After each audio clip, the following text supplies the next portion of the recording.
Anh em, bây giờ mình sẽ canh cam cho anh em xem nhá. Đây, canh cam anh em nhìn thấy cái này này.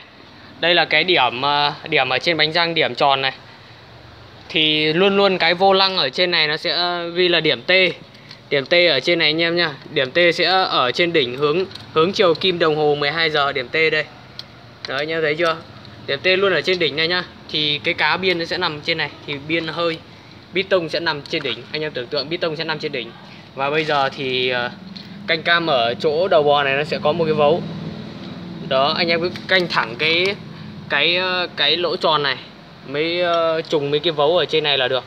Lỗ tròn này trùng mấy cái vấu ở đây là ok. Này, bây giờ em sẽ canh cho anh xem là đệ tử xem là làm ra sao nha. Xưa đây tuột vào trong rồi. Sao nào? Rồi, thế cầm đây, kéo tắt máy. Đây, sẽ làm cho anh em xem nha. Rồi, còn em quay lên kia cho nó sáng. Đây, sẽ cho cái này vào đầu bò nha.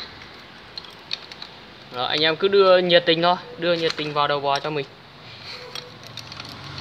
Đó, sau khi mà đã vào được rồi thì để xích nằm lên cái bánh răng của nó. Đó, anh em có thể thấy là cái lỗ tròn này, cái lỗ tròn này nó phải thẳng với cái này, cái cạnh ở trên cái cạnh G ở trên cái đầu bò này. Đó, thế là anh em bắt vào. Đó, anh em bắt vào, thấy nó thẳng chưa?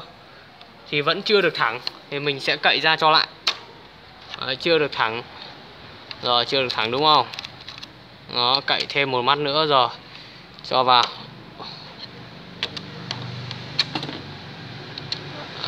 Đó, khá là căng.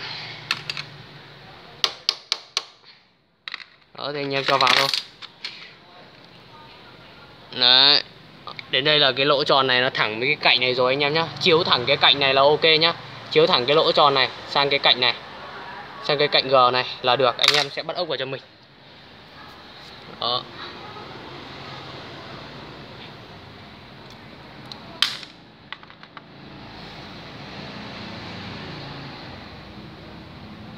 Những cái bánh răng này chui ngược vào đây thì làm sao? Phải bổ ra.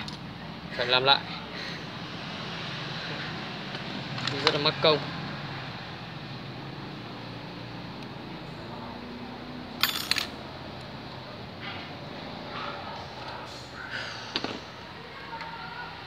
Rồi, anh em bắt 3 con ốc này vào cho mình là nên nhớ sau nữa mà chuẩn bị nổ là mình phải siết lại tất cả các ốc đi để cho nó chắc chắn đi.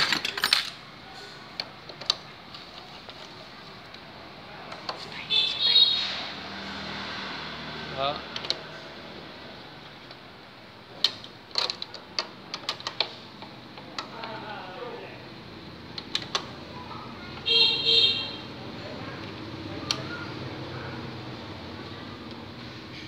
Chắc chưa? Rồi, sau khi anh em siết chắc thì vẫn để nguyên xi như thế này. Anh em chỉ cần quay cho mình vài vòng. Đó, quay vài vòng đi để xem nó có mắc không nha. Đó, rất là căng. Đó, rất là căng nha anh em. Đó, chạy khá là ok rồi. Đó, anh em cứ xoay như thế này để xem nó có mắc ở chỗ nào không. Nếu mà mắc là do vấn đề nấm gõ vào quả thì nó sẽ mắc cứng. Đó. Nấm vó là quả nào? Rồi, khá là ok rồi. Bây giờ anh em mình sẽ lắp lốc điện vô.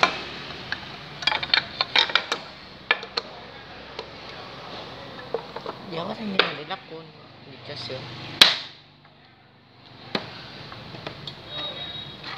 Đó, bây giờ mình sẽ lắp vô mấy cái này để nổ thử luôn.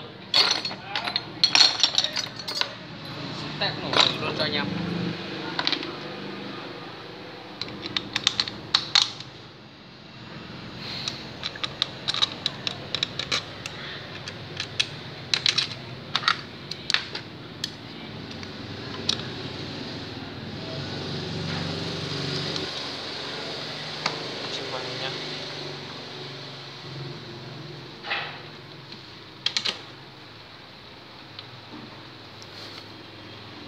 Đó, anh em xem ạ.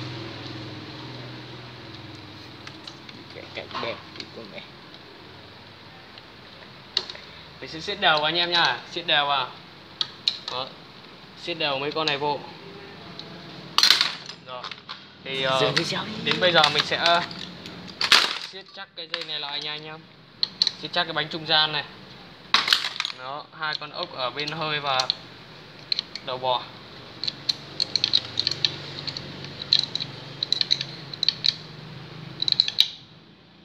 Rồi, ok. Đó, vậy là xong rồi, tí nữa mình sẽ test nổ thử luôn cho anh em xem.